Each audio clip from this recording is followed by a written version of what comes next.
Sammy, were you talking to yourself or because I've muted you? No, I wasn't. Is this your attempt to bring up that subject again? No, I'm not bringing no subject up. Well, you've just right. What did you say then, Sammy? No, nothing. All right, okay. Okay, you said nothing. If anybody's a keen listener, they could ask you on Twitter what you were talking about. Anyway, Mass says in the chat straight away, welcome to the show. He says, what is this? Right, 2 weeks ago when we had... when Escher was sick, we started reading a bit of Engels, didn't we? And we never finished it. And we don't want to disrupt Thursday Theory, so we decided that we'd just make a new show and have it whenever we felt like it. And then we just felt like it. So here it is. This is the new show, episode 2. The new show that starts at episode 2. Yes, this is a very serious stream, this one. We Mangos are not too traditional in our episode outline structure. So well, episode 1 is like Thursday Theory episode 2 weeks ago. So I'll put it in the description. That was so bad. Such a horrendous explanation. Exactly. Well, I can't remember. We're live. This is the wonders of live streaming, right? I don't have that to hand straight away. Let me have a look.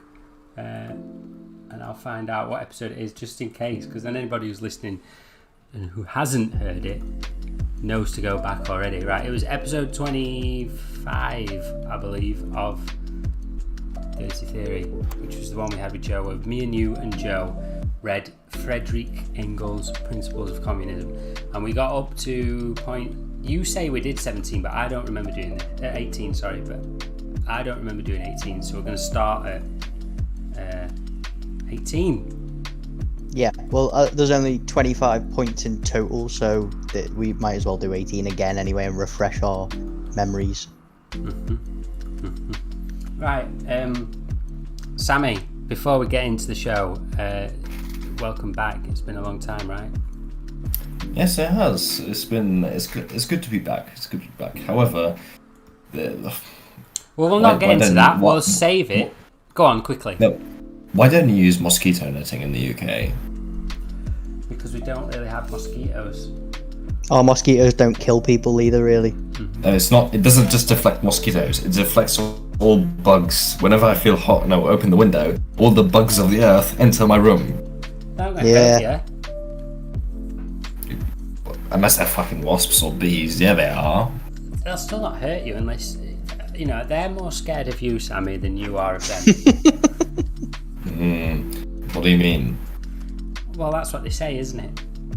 A snake is more scared of you than you are of the snake, right? An alligator is more scared of you than you are of it. That's why it acts so viciously to you. So as long as you keep it cool, don't attack it or make it feel scared, it won't attack you. That's the logic behind that statement. A wasp, if you stand still, a wasp's not going to attack you. But if you start intimidating it, you're going to get stung, right? An alligator's probably not more scared of a human than vice versa. They're definitely fucking killing machines. They definitely are, because it's natural instinct, isn't it? Animals run on fear, they have primal fear. Humans don't have that anymore, do we? We don't have primal fear. We have some primal fears. Fear to them is the defense of their territory, isn't it? Every animal's the same. They'll just fight or flight. Alligators choose fight. Why people are scared of spiders and stuff. That's a primal fear, because obviously the majority of spiders aren't going to kill you, but because they have the capacity to, that's why people are inherently frightened of them. Yeah, interesting. Spiders are the household friend.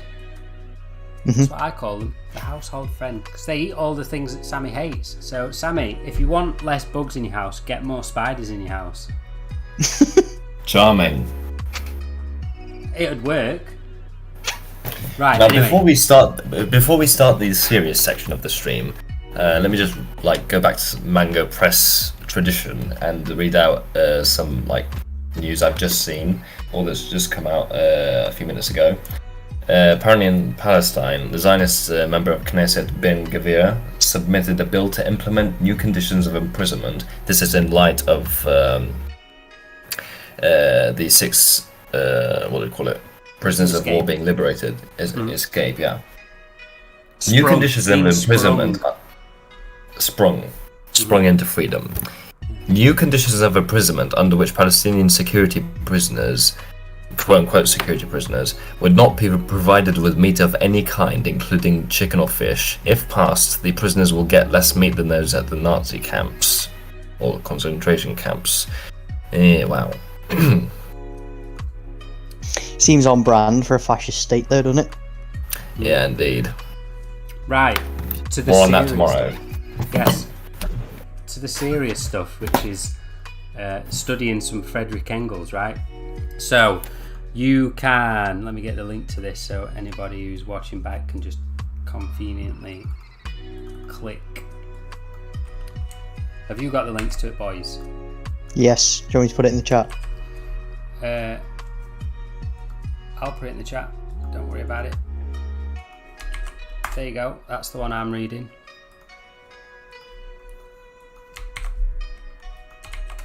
There we go. It's in the YouTube chat as well. Oh, I've just put it in the YouTube chat as well. Nice. Well, you've got no excuse then, right? Read along. Let's get that up on screen. Here we go. Point out. So last time, Sammy, when we did this show, we alternated. So I read one, Tom read one, Joe read one. So we'll do that again. But at any point, just you want to add some analysis to what as the text says, just butt in. You'll get it. Wow, I feel like I'm at school again. That's the thing, isn't it, with learning theory? You've got to learn it. It is basically like being at school, but it's commie school. Exactly, commie school, so it's good. Right. What number 18, what will be the course of this revolution, the revolution that Engels has been summing up in the first 17 points? Above all, it will establish a democratic constitution, and through this the direct or indirect dominance of the proletariat. Direct in England, where the proletarians are already a majority of the people. Indirect in France and Germany, where the majority of the people consists not only of proletarians but also small peasants and petty bourgeois. These updating a little bit that analysis, but just change who it applies to. I mean, also, just before you continue there, I think obviously we need to remember that this was written in, was it 1875, I think? This is before, because this is a precursor to the Communist Manifesto, isn't it? Right. So the point is that, like, 1847. obviously the class conditions of Britain haven't changed much. The proletarians still make up the majority of the people in Britain. But, like, Well, it's just with a regards case of France and Germany have caught up, right? Yeah, that's what I was getting at. I mean, obviously it's changed a lot in those particular countries, and obviously we've had the USSR since then and stuff like that. So I think some of these analyses are out of date, but the general points are all still correct. Yes. You just have to find the context and bend it a little bit, right? That's all. Who are in the process of falling into the proletariat. There you go. I mean, complete these days. But you could just apply that to, say, another country like Venezuela, where it might be happening still, who are more and more dependent in all their political interests on the proletariat, and who must therefore soon adapt to the demands of the proletariat. Perhaps this will cost a second struggle, but the outcome can only be the victory of the proletariat. Democracy would be wholly valueless to the proletariat if it were not immediately used as a means for putting through measures directed against private property and ensuring the livelihood of the proletariat. The main measures emerging as a necessary result of existing relations are the following. 1. Limitation of private property through progressive taxation, heavy inheritance taxes, abolition of inheritance through collateral lines, brothers, nephews, etc., forced loans, etc.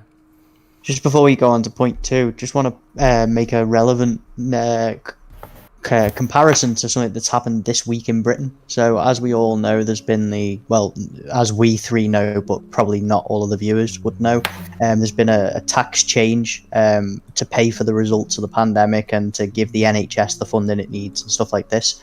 Obviously, it was put into place by the reactionary bourgeois government of the Conservative Party. So they have directed the taxes, even though they were told to by the Labour Party, which is shit, but the Labour Party still told them the best way would be an inheritance tax, much like Engels says there. But that was basically thrown out, and it was instead put on national insurance, which is a tax that everybody pays in Britain, regardless of how much you earn, whether you earn the minimum wage or below it, all the way up to the highest earners in the UK. Everybody pays national insurance. So this kind of shows, doesn't it, that democracy is wholly useless to the proletariat unless it's directed by the proletariat, because obviously the proletariat isn't going to tax themselves in this way, like we have just been subjected to this week. I mean, it sums up the difference between a dictatorship of the bourgeois and a dictatorship of the proletariat, doesn't it? And it shows that the complete lack of power to change anything that one class has over another. Now, if in the current epoch the proletariat can have no political power over any bourgeois decision, the same must be true for the opposite, right? Once the proletariat has been given political power, there's no way the bourgeoisie can affect that, right? Unless they reverse it.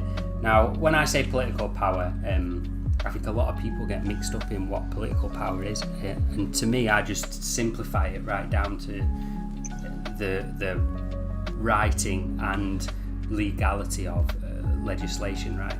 That's all power is, isn't it? I mean, when you're talking about MPs and stuff like this, the word used for, I mean, MP is a British term. Americans have senators and stuff like that, but the general term for everybody in that class of people is lawmakers. So it's whoever the lawmakers are. If the lawmakers are proletarian, then they're going to make proletarian laws. It's just to simplify it, because it makes sense, doesn't it? Everyone knows what legislation is, but they don't really realize that it is just literally the writing of laws. Who has the power to write those laws? Exactly. Right, anyway, carrying on. Gradual expropriation of landowners, industrialists, railroad magnates, and ship owners, partly through competition by state industry, partly directed through compensation in the form of bonds. That one is a touchy subject, isn't it, amongst communists?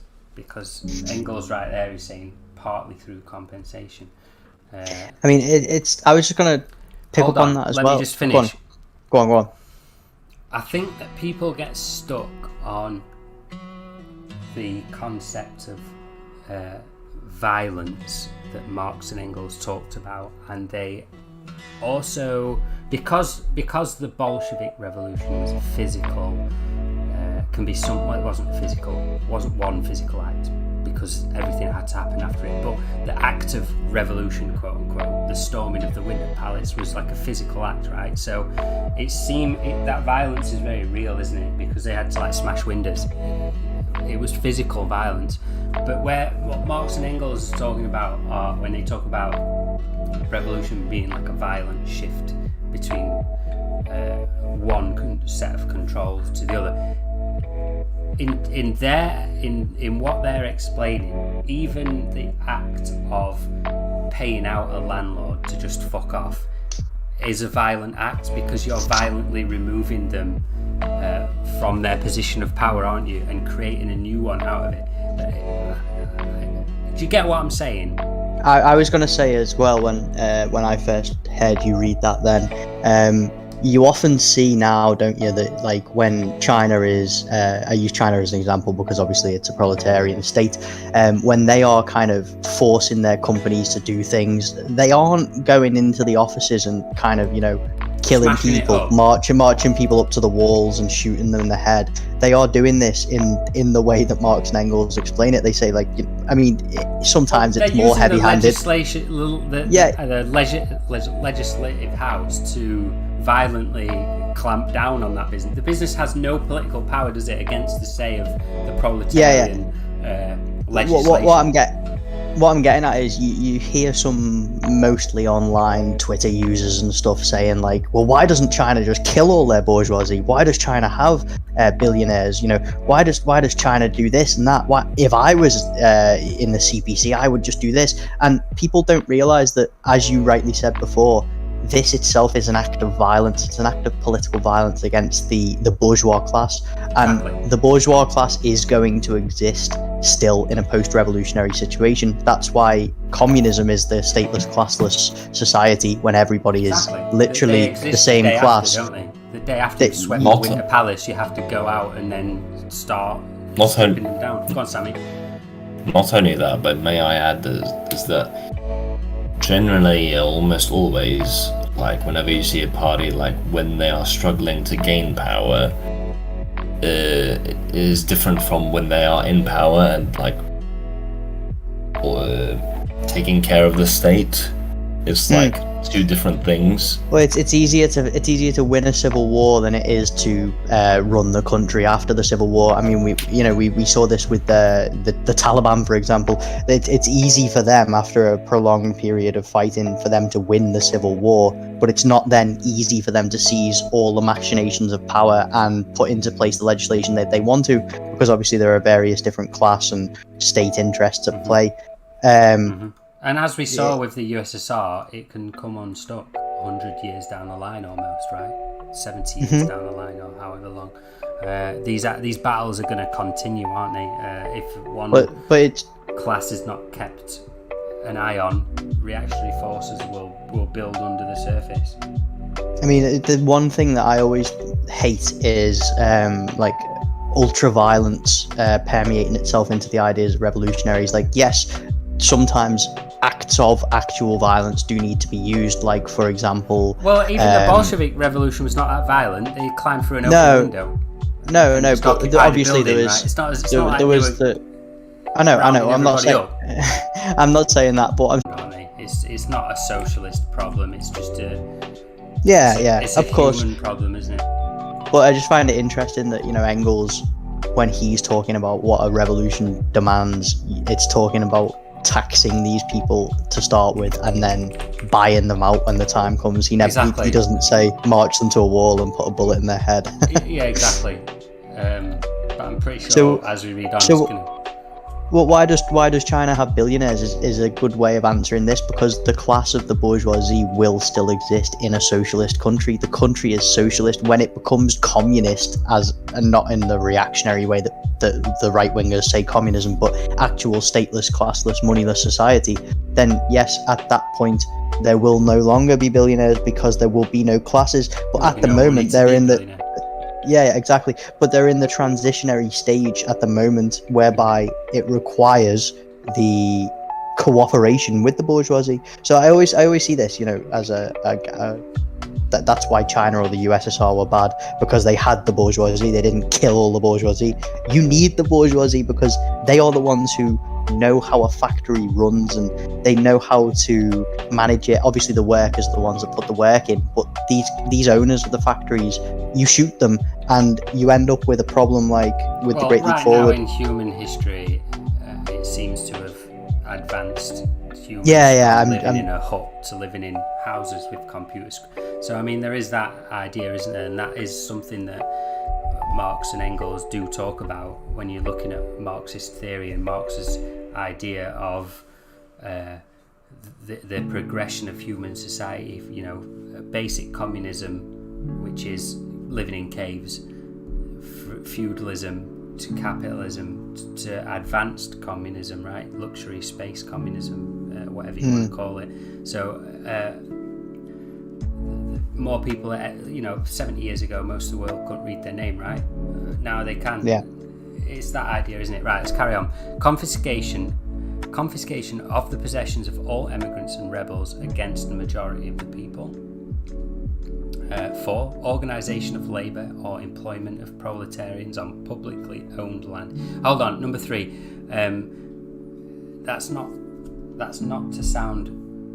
a racist statement, right?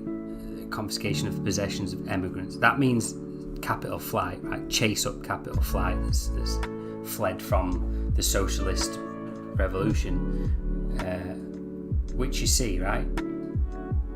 I mean, it's the egg monopoly, isn't it? My grandfather fled China because he had a monopoly of all the eggs in China. These are the people that are doing capital flight, and they're doing it because they fear losing the political power that comes alongside their class as the bourgeoisie when the bourgeoisie loses its grip on power. I mean, it's the same, but I mean, we saw this exact same thing in bourgeois revolutions when autocratic monarchs like in France tried to flee France and ended up getting their heads cut off not because of them attempting to flee, but they did attempt to flee to other countries. I mean, you saw the Tsar tried to flee Russia at the very, very end of the revolution before he was captured with his family. All these kind of things. Sabotage. A lot of businessmen did it in Russia, didn't they? They would sabotage factories and flee, and kulaks burning their grain. Exactly. It's that idea, isn't it? Stuff owed to the people. Right, anyway. Organisation of labour or employment of proletarians on publicly owned land in factories and workshops, with competition among the workers being abolished, and with the factory owners, insofar as they still exist, being obliged to pay the same high wages as those paid by the state. So basically, private businesses are going to match whatever the proletarian state sets as the wage for workers, right? Yeah, and it would be, I mean, another example would be with the minimum wages we see today in Britain, America, Europe. These would be done away with because obviously they are not representative of how much the worker earns. So it would probably be for a direct comparison, you'd probably see like British minimum wage going up to £15 or £20 an hour, for example. I've always found it strange how people just accept even just the word minimum wage. Like, why would you accept minimum wage? Like, what's this weird human trait that's developed that like the term minimum wage is somehow acceptable to say to people, and workers just go, yeah. I mean, that's competition of capitalism, isn't it? That's the answer for it. But it just shows what I'm trying to get at is, how do people not realise that they're being just robbed? Or you'd have to say to somebody, well, you get paid minimum wage, don't you? Well, yeah. So what about all the rest of it, what about the rest of that wage that's the bit above minimum? Where's that going? Well, it's in the factory owner's pocket, isn't it? Stolen. And you have no say on that money. This is what we're talking about when we're talking about the power to legislate, is the power to control that. That's why capitalism and political system go hand in hand. That's Marxist-Leninism, isn't it? And we'll get onto that further later on, but let's carry on here. Sammy, do you want to say anything?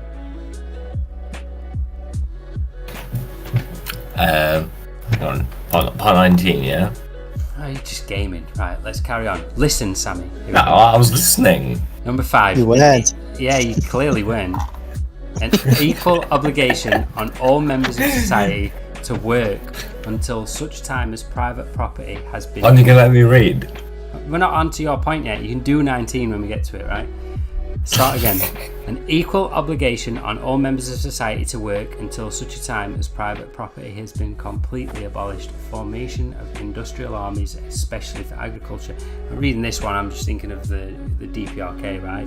It's that line itself sums up the self-reliant sort of attitude of the DPRK.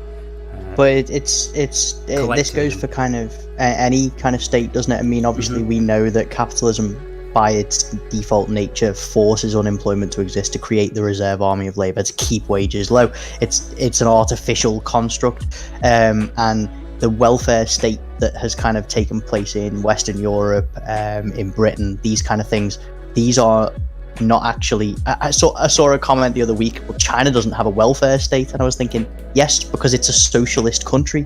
There is no necessity for unemployment to exist. So you are either disabled, in which case you are taken care of by the state, or you work, or you're lazy and you don't want to work. Exactly. And those who don't want to work should not eat. This is literally basic. That was in the manifesto, I believe, and obviously that documentary from the DPRK where he says he who does not work should not expect to be able to eat. Yeah, exactly. And if you're reading that as a Westerner, sort of sounds a bit like, oh, well, is he talking about not feeding the poor? No, he's not talking about that. He's talking about if you want to feed the poor, we've all got to chip in and work, right?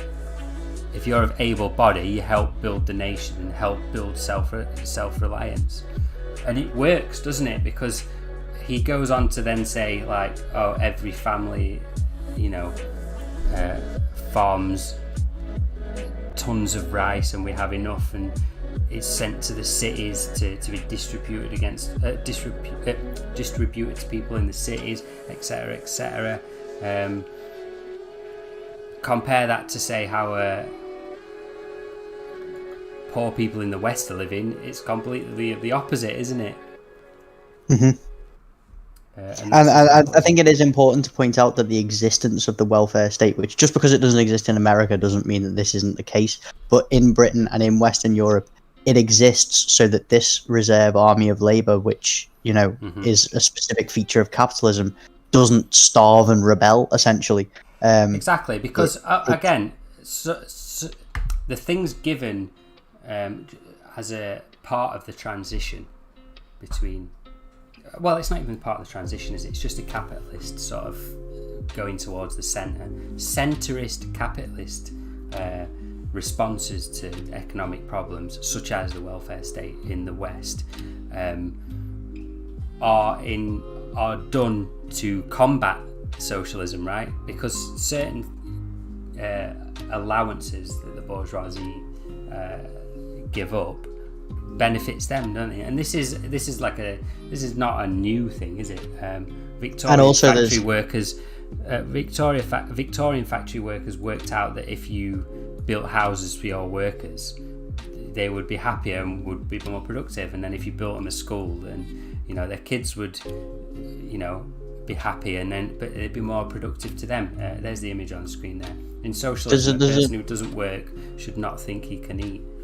There's another factor there as well, which I think is kind of not noticed as much, and it's that the existence of this welfare state allows the bourgeoisie to say, well, the greatest kind of expenditure of the state, for example, is all these lazy people, and they can make out that the unemployed are just lazy because they're the ones siphoning all this money off. And like, if you look at Britain, for example, it works out that people after who 2008, the capitalist class bailed out the banks and blamed the poor for austerity, right?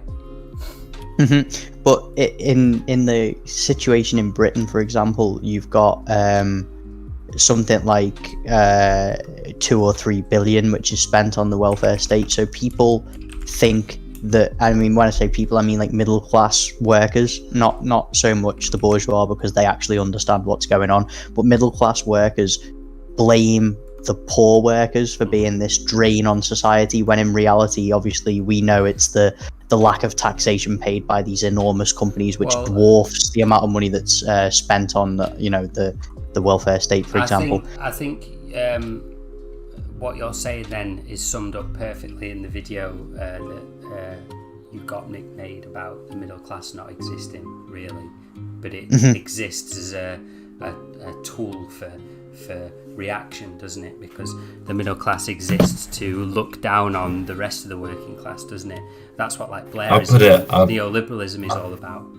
I put it more as like the stratification of the working class via like super profits, and then the capitalist class being able to afford all these welfare programs via the super profits that they have from imperialism. But obviously this is all changing after the 70s and the neoliberal reforms, and especially after the 2000 crisis. Yes, and when Engels is writing here, this is the time. This is the 1800s, right? So this is Cecil Rhodes is just being born at this point, around this point. So Cecil Rhodes is like one of the most disgusting British imperialists to have existed. Anyway, what he did was he came up with the theory for imperialists that if you were to look after people at home, they would not turn up at your manor house, right? So it was always he's the guy who came up with how modern capitalism works. Basically, all your sweatshops are out on the fringes of the colonies, right? Because Indian workers can rise up as much as they want. We just get them put down with the East India Company foot soldiers, right? We'll just shoot them, and then we'll just write some story in the press saying whatever narrative we want to frame that in, or just not even bother reporting it. So all these workers' abuses would go on right out on the edges of the colonies, and then back in the imperial core, the imperialists would give up certain luxuries, quote unquote, to their workers to stop them turning up at the manor house. Because Cecil Rhodes's manor is in England, right? He spends most of his time in England. An American plantation owner spends most of his time on plantation in Louisiana or wherever he lives, right? The last thing he wants is a slave revolt on his own plantation and his daughter getting killed and his family getting killed. He doesn't want that, so he's going to give concessions in his local area compared to out on the fringes, right?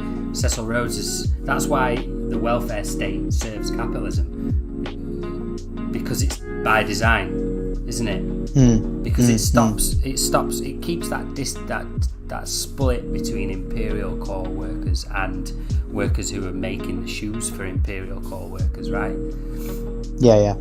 That's what it's all about. Anyway, let's carry on here.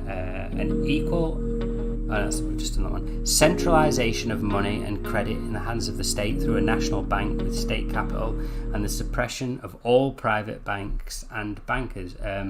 If you need to know why that one is important, just 2008, right? And the response to that, we just mentioned it.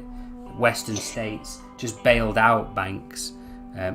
Even with that GameStop stuff, the US government was writing checks to Wall Street. Yeah. And also the importance of centralized banks. You can kind of look at this. A perfect comparison here is analyzing all of the private banking sector that exists within Hong Kong today under the one country, two systems policy, whilst all of the banking in mainland China is done by state banks. Now, Hong Kong would often suffer from financial crises, as you just stated, as a result of the fact that it was, HSBC and all of the other foreign banks that permeated there, and they were able to give kind of like, funds out to all of the Hong Kong bourgeois. Capitalism, isn't it? That even a capitalist will fuck over another capitalist in order to seek profit. That's why these crises happen in capitalist countries. But what you're talking about here stops that dead in the track. Nobody can abuse that right, can they?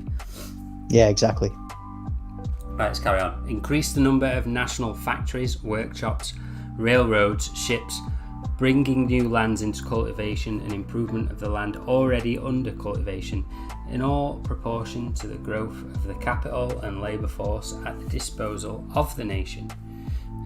This one's interesting because obviously if you look back at point 2, where they're talking about how there will still be all of these kind of private ones that exist, and you need to outcompete them with state industry. So this is talking about the increase of state industry, isn't it? It's talking about building national factories. Keyword there is national. Mm-hmm. All of these things which will, because obviously they are proletarian run, they will proletarian managed. I mean, they will inherently out-compete all of the ones that are ran for profit by the bourgeois ones, and that is one way to eliminate private property. Now, in terms of a state doing this, a good example would be the USSR inviting Western companies like Ford into the country, but then being like, no, we're going to assemble it, and then at the same time they learn how to assemble a car, and then next week a state car factory's opened up doing the same stuff, right? I think China's pretty much the same, isn't it? A Western country would move to China and then they would learn, that machine goes there. Once the machine's there, you can physically make the same thing. I mean, you look just at the military side of things in China, where, I mean, 10, 20 years ago, they were still flying 1950s era kind of fighter jets and stuff like this. The kind of thing, I'm not disparaging the DPRK here, but the kind of thing that the DPRK still uses today, because it hasn't had a kind of opening up and reform like China has. Whereas now China is literally producing fighter jets and tanks that are better than America's. Like, without that is not an exaggeration. And they are able to produce aircraft carriers, which is something that, you know, these are all as a matter of using foreign companies and obtaining foreign products and using the foreign bourgeoisie against themselves, essentially. Exactly. And what these things are, they're not up for sort of like ideological discussion, are they? Because they are just things that literally are how to build a state. You can't agree. It's not about whether this act is in itself socialist or not, but it's about whether that act enables the proletariat to consolidate political power, right? This is what these steps are all about. Every single one of them might not sound socialist. I mean, the next one isn't strictly economic at all, but you'll understand why it's socialist. Here we go. Education for all children from the moment they can leave their mother's care in national establishments at national cost. Education and production together, right? So although the first part isn't strictly socialist, is it? Because we're talking about economics. Going to school isn't an economic act, is it? But in doing so, it enables proletarians to understand their place on the world there and enable proletariat economics to flourish because of that. Well, it's whoever is in charge of the state is in charge of the education curriculum, essentially, aren't they? And whatever gets taught to the children is generally the kind of ideology of the state that will form over the next couple of generations, because it's how they've been taught. And a perfect example of this is how Red Scare kind of propaganda was taught to Americans brutally for about 40 years, 50 years. And now Americans, generally speaking, are the largest reactionary group of people on the planet, and who often, you know, you hear them always saying it, don't you? That's communism about something that's like capitalism, because it's bad. And they think that means communism because it's been taught to them that communism is bad inherently, and it's been programmed into them. And that's not just in their kind of in their media and stuff like that, although obviously it's very prevalent there, but it's also taught from an early age in their schooling. Now, if you look at something like the USSR, where children would be not forced, but compelled to read Marx and Engels in their classes. China, where there's still Marxism classes today, Marxism at university courses and stuff like this. This is the ideological all education is ideological, is what I'm getting at. I mean, obviously Pythagoras' theorem isn't ideologically. No, but there's an ideological reason for teaching somebody that piece of science, right?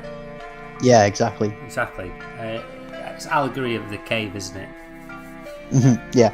I mean, I would argue even something like the Pythagoras theorem was, and like other scientific advancements were a result of like the shifting in ideology in Europe, like just after like the Enlightenment, essentially. Yes. And the scientific method just got transferred to sociology, actually, which turned out to be Marxism. Mm-hmm. Well, the Enlightenment period's like the period of the merchant, isn't it? So it does go hand in hand with capitalism. And it's interesting, isn't it, that like it's interesting as well. In I don't know about you guys, but in with my personal experience in school, you are taught little to nothing about politics. Your history courses tend to be quite divorced from politics, when obviously we know that history is basically the study of politics throughout time. But what I'm getting at here is, under a capitalist bourgeois dictatorship like what we live under today, it's not wise to teach children about politics, because if they actually understood the political theorems of Marxism, they would all gravitate towards it. It's not within their interest. But if you look at a country like China, a country like the USSR, a country like the DPRK, political education is very important to these kids, and you know, it's called brainwashing in the West, isn't it? Oh, these kids are so brainwashed, they all read Marx and Engels and all that. But no, that's just proper political education. I mean, there's a literal difference, isn't there? And it's in America, kids will pledge to an East India Company banner every morning, and in China, they've got pictures of Karl Marx up on the classroom wall in their Marxism lesson. And like you say, it's the reason why, isn't it? And the national need to learn that text. There was a to maintain these policies, because otherwise you let reaction build. Go on, finish up before we go to the next one. I don't know who this quote is by, and it may well be Lenin. If it's not Lenin, I'm sure someone in the chat will correct me. But it's give us the child for 7 years, and he will be a socialist forever. Makes sense, doesn't it? But again, applies to anything. Give a Nazi a kid for 7 years and they'll brainwash. Yeah, of course. Yeah. It's just that idea, isn't it, that we're talking about, the act of education, and it's just about who's doing it and why. These rules, by the way, are sounding pretty modern to be written in 1840, aren't they? A lot of them still apply. Here we go. Construction on public lands of great palaces as communal dwellings for associated groups of citizens to engage in both industry and agriculture, and combining in their way of life the advantages of urban and rural conditions while avoiding the one-sidedness and drawbacks of each. That sounds pretty good. I just want to go back to that last thing I just said. The quote is actually, "Give me 4 years to teach the children, and the seed I have sown will never be uprooted." It was Vladimir Lenin. Exactly. Next one. Sorry, go on. The next one fits with the last one. Destruction of all unhealthy and jerry-built dwellings in urban districts. Now, the last two there are basically just housing for all, right? From rural to city. It sounded like he was just talking about like either a collective farm or a housing estate or... Well, have you ever seen that picture that goes around on Twitter every 6 months or so, which says, have you ever seen anything more depressing than left-wing architecture? And then they show like Soviet apartment blocks. That's literally what this is, isn't it? Yeah, like, exactly. It's only depressing to people who, you know, live in the suburbs and have a sickeningly large garden they don't use and all this kind of shit. You know, yeah, exactly. That is a next one. Next one's not really relevant. Equal inheritance rights for children born in and out of wedlock. Yeah, see, that one's just not relevant at all, is it? But obviously in the 1800s that would have been a relevant thing because of the prevalence of bastard-born children and stuff, and their fewer rights, which fortunately is something that doesn't really exist today. But I can see where he's coming from. That's just one of the contradictions of society that capitalists have allowed to wither away, to fix, because it's no threat to them, really, is it? It's no threat. Exactly. A lot of these are threat to the existence of capitalism. That one isn't so much of a threat. So, I mean, I can see why it was then, because back in 1800s, you still had like a merchants were like a gentry, weren't they? They were like a class, and you would have lords and still. But now, like, capitalism has evolved into anybody can be a capitalist now. You could, you have these self-made millionaires they don't come from a titled background. You get what I'm saying? Whereas back then, to be a capitalist, you had to not be a bastard son of somebody rich to inherit the factories. Do you get what I mean? It couldn't just be, I made it rich on my own by, first I won 20 grand and I invested it, and you couldn't do that back then, basically. Go on. I was going to say as well, I mean, this thing we see now where very occasionally you'll see an actual working class proletarianized person who somehow manages to gravitate from proletarian to petty bourgeois, and then eventually manages to become bourgeois themselves, and they're not coming from a huge pile of wealth like Bezos or Branson, these kind of people. But I think that this is obviously it's a very isolated case, and this is like kind of always touted as a like massive success story, isn't it? Oh, look at this proper, self-made person, and obviously they're still doing it on the exploitation of other people. But the capitalists like to tokenize these people to say like, oh, it's not impossible for you guys to do it too. People like Musk are those people though, because I don't specifically know if Musk, but. And Musk had the apartheid emerald mines, didn't he? So he did come. Does that go back to having a title, or is that just that? Is that one of these stories where his family became? Do you get what I'm saying? There are billionaires these days who are not part of the gentry. That's what I'm getting at. Yeah, back of course. then, a lot of capitalists were part of the gentry, so inheritance rights to go through to not to the kids you've had with your mistress was quite important, right, to them. But as soon as that didn't become important, they could give that one up, right? It's a perfect example of what we talked about earlier on, capitalists giving up things that they can give up and give the appearance of progression in doing so. Anyway, this last one, concentration of all the means of transportation in the hands of the nation. Just nationalise transport, basically. Yeah, but this is, if you look at a country like Britain, which used to have really decent public transport infrastructure, and used to is the key part of that sentence, and you look at it now where it's like behind most of Europe, and it's all of our public transport is completely degraded as a direct result of Thatcherism. But then you compare it, and the same with the USA. The USA has absolutely atrocious public transport because there's no demand amongst the bourgeoisie to create it after the kind of production of the railways after the initial founding of the country. But if you contrast that with China, for example, where all of the means of the transportation are centralized in the state, not only is Chinese public transport incredibly cheap for the worker, for the average person, but also, you get shown the maps on a daily basis, don't you? The China's high-speed rail map versus America's regular rail map. Or just China's map from like last year to this year to year by year. Exactly, yeah, exactly.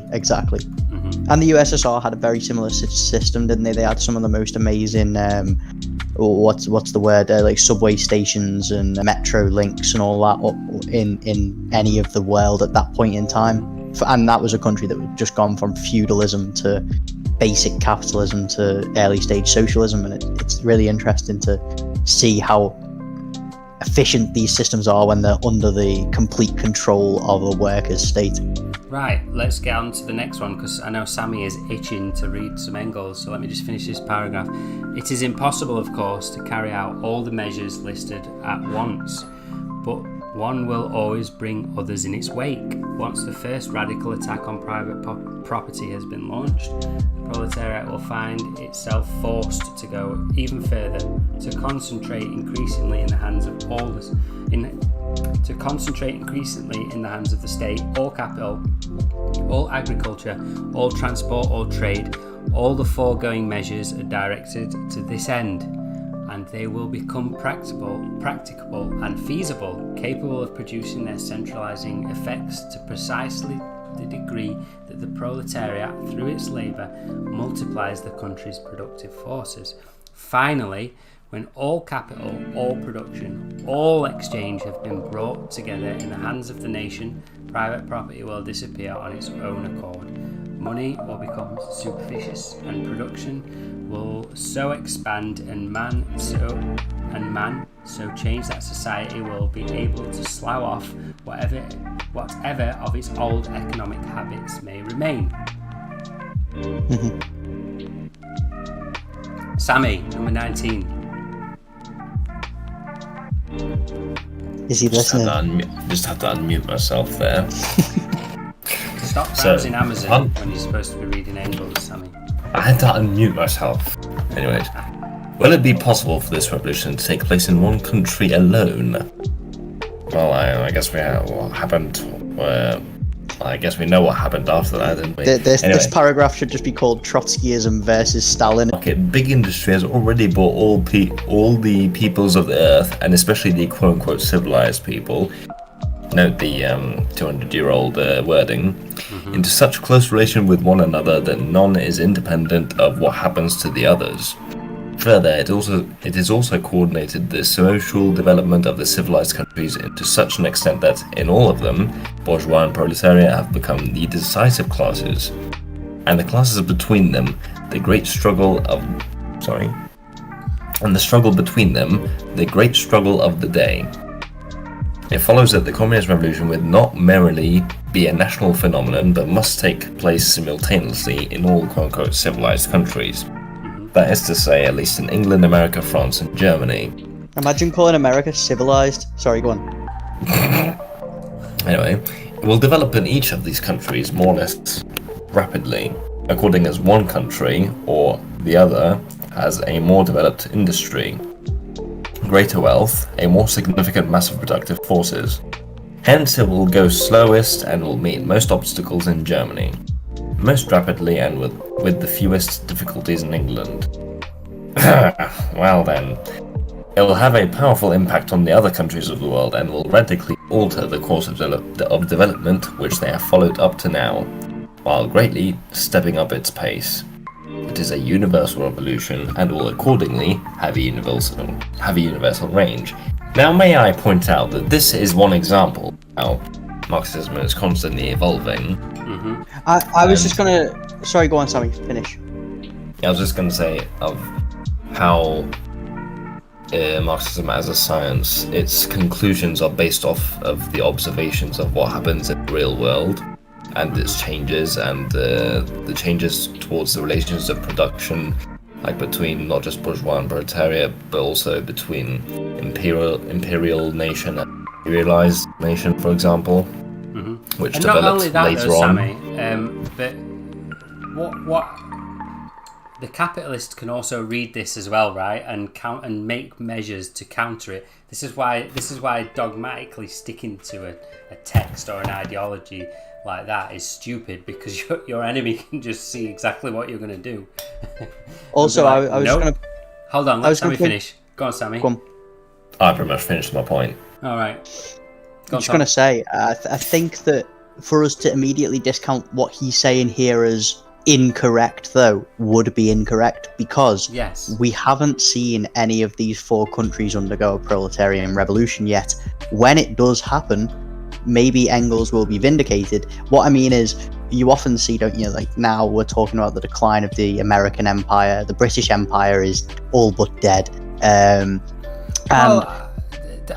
are truths to this.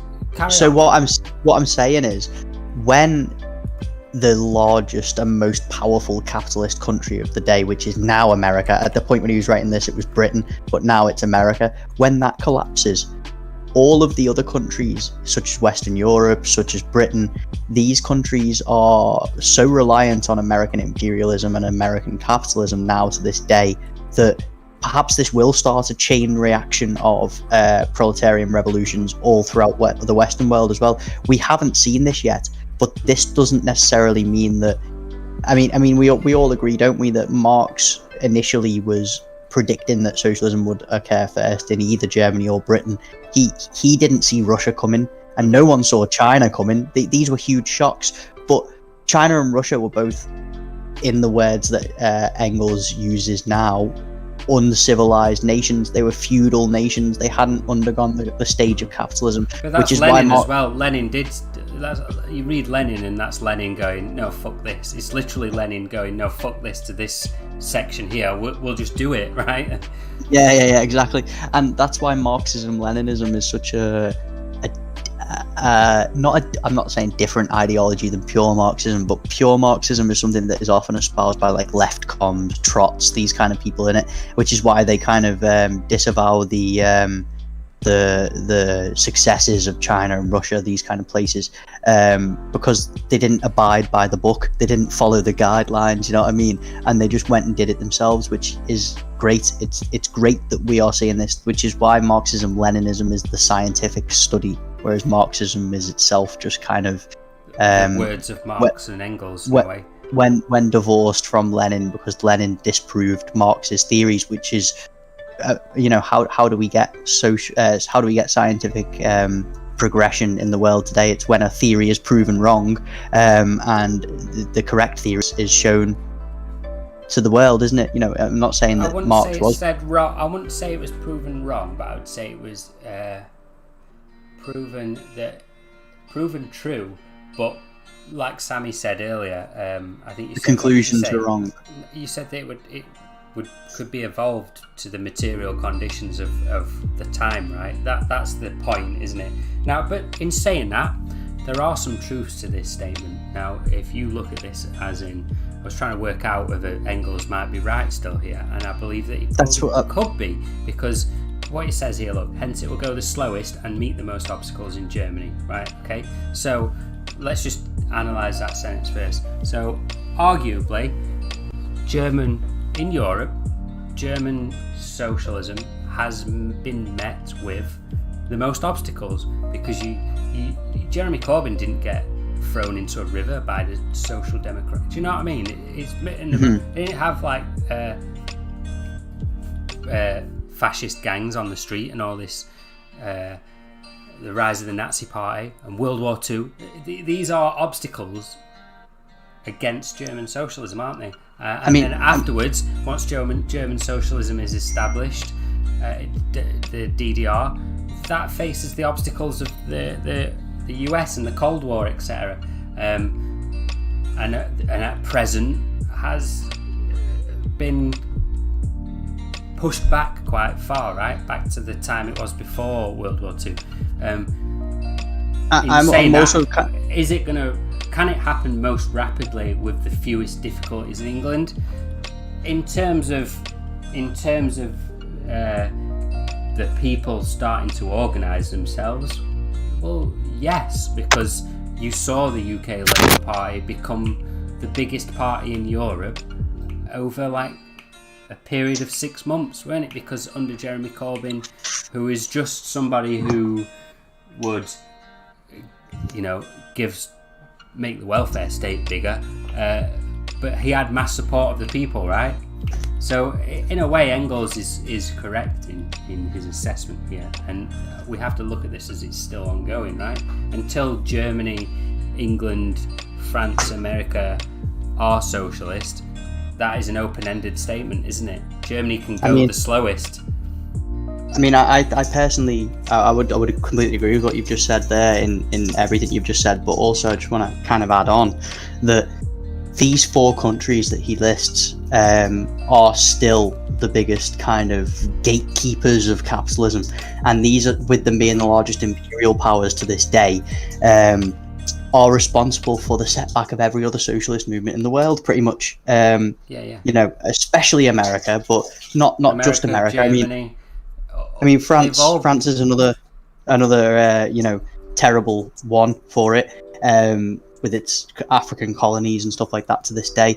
What I'm getting at though is that when these 4 capitalist titans do fall, I think that will usher in a global socialist revolution in the kind of Trotskyist sense, because there is no need. Well, even if you believe in socialism in one country, right? Socialism is still international, right? You're only using that border as a physical barrier between capitalism and you. You're not saying I don't give a shit about building world socialism, because you will never see communism unless the world. You can't have one state that doesn't have money. It's just not going to work, is it? It's just physically not going to work. Right, let's move on. Number 20, Tom, this is you.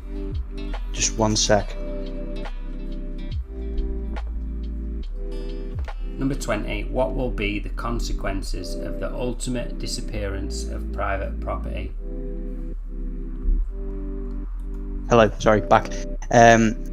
What will be the consequences of the ultimate disappearance of private property? Society will take all forces of production and all means of commerce, as well as the exchange and distribution of products, out of the hands of private capitalists, and will manage them in accordance with a plan based on the availability of resources and the needs of the whole society.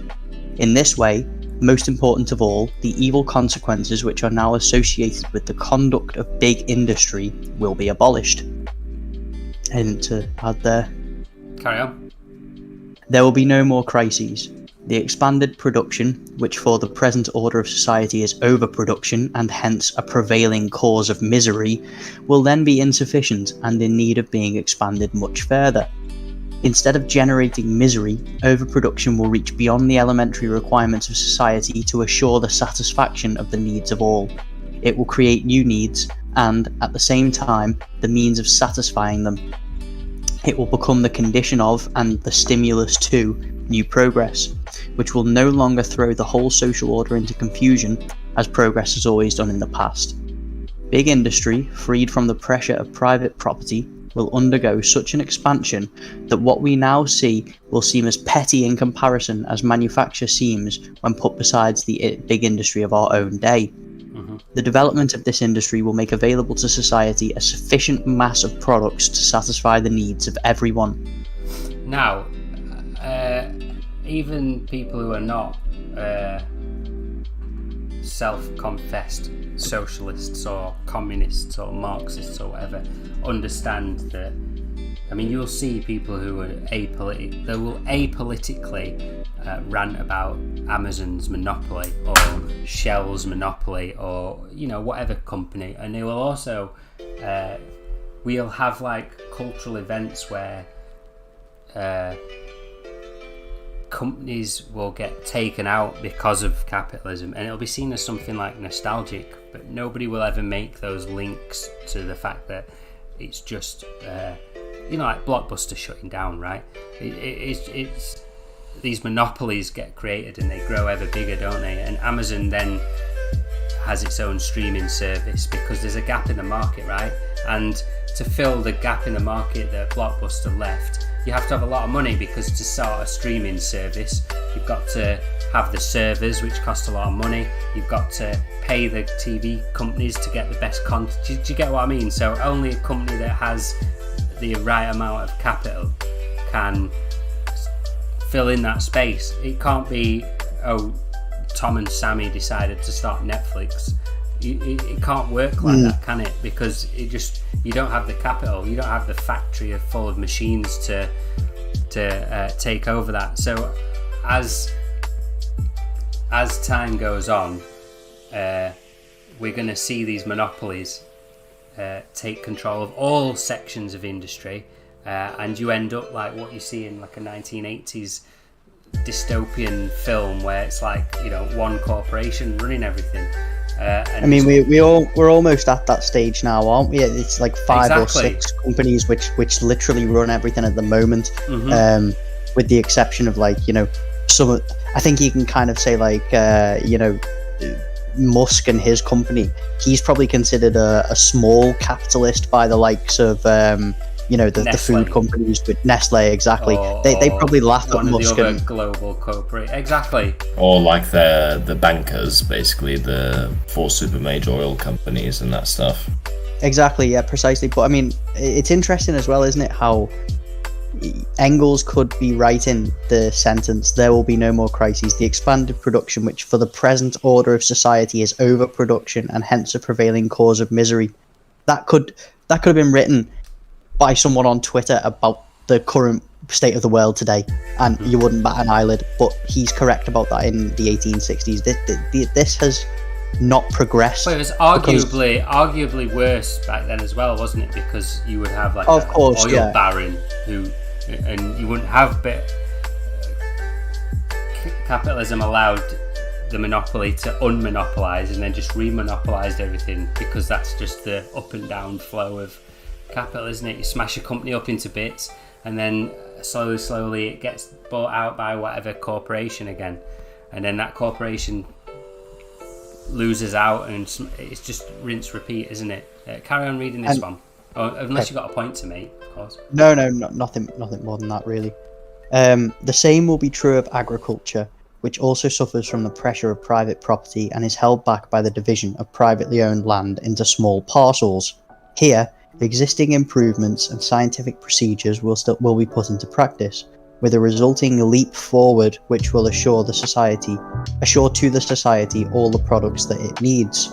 Now, stop just here a sec. A perfect example of this is during the recent pandemic, there was video footage going around from British farms where British farmers were pouring hundreds and hundreds of gallons of milk down the grids, weren't they? Like to kind of because they were producing so much milk, it wasn't getting bought because various different factors, but with everyone being at home and not being able to kind of go out and go to the shops and things like this, there was just a mass overproduction of milk, and it was cheaper and more efficient for the capitalists to literally just the agricultural capitalists, because that's what they are, to destroy their product to keep the prices at the stable level. And we see this with oil as well, don't we, where you see kind of Exactly. I think it was Saudi Arabia. Oil was negative, wasn't it? Yeah. Well, that was literally a reason. The reason for that was because Saudi Arabia was trying to compete with Russia on the oil production market, and the Saudi oil barons basically said, well, we're going to flood the market with oil. Fuck you, Russia. And then Russia was like, yeah, okay, well, our economy is far more diversified than yours. Yours relies on oil, and you've just made the price of oil hit zero. So your move, Saudi Arabia. Sammy? Wasn't it also because like the major super major oil companies in the US wanted to like crush the fracking companies locally? Because Possibly. the fracking companies were barely making it past, like they were barely surviving when the barrel was like $35-$40. Again, if that's true, it's an example of what we were talking about, where the big fish will always eat the little fish, right? Always under capitalism. I'll continue anyway. Which is why it's such an oppressive economic system. That core principle, right? Carry on. In this way, such an abundance of goods will be able to satisfy the needs of all its members, society's members. The division of society into different, mutually hostile classes will then become unnecessary. Indeed, it will not only be unnecessary, but intolerable in the new social order. The existence of classes originated in the division of labour, and the division of labour, as it has been known up to the present, will completely disappear. For mechanical and chemical processes are not enough to bring the industrial and agricultural production up to the level we have described. The capacities of the men who make use of these processes must undergo a corresponding development. Just as the peasants and manufacturing workers of the last century changed their whole way of life and became quite different people when they were drawn into the big industry, in the same way, communal control over production by society as a whole and the resulting new development will require an entirely different kind of human material. People will no longer be, as they are today, subordinated to a single branch of production, bound to it, exploited by it. They will no longer develop one of their faculties at the expense of all the others. They will no longer know only one branch, or one branch of a single branch of production as a whole. Even industry as it is today is finding such people less and less useful. Right, stop there. What Engels is talking about there is literally capitalist education, right, isn't it? Because it's geared towards what job you're going to do, and your education gets narrower and narrower, doesn't it, as you get older, because you specialise. You start off at primary school learning 10-20 subjects, and you end up just learning medical or whatever as a PhD, right? And once you become a factory worker who makes kitchen cabinets, you can't go back and become a vet or an airline pilot or a fashion designer or just whatever, right? But when you socialise the workplace and when production is based on need, not want, it allows society to not work like that, right? That's and I mean, another thing there when he's talking about the one branch or the branch of a single branch, he's obviously talking about the division of labour in the 1860s, whereby it was more efficient to kind of have production lines where obviously one worker would only know how to do one specific part of that production line rather than, as you say, still using like that today. yes, but to a lesser extent. I'm getting there with that. With the kitchen cabinet analysis, for example, you'd have one person screwing them all together. You'd have one person sawing the planks or operating the machine that sawed the planks to the correct size. And the person that saws the planks is not going to be able to screw the cabinet. They're very specified job roles, but it also prevents the unionization of these people because individually they don't know how to build a cabinet, but collectively they do, right? Now, what I'm getting at here is I think we're seeing a kind of a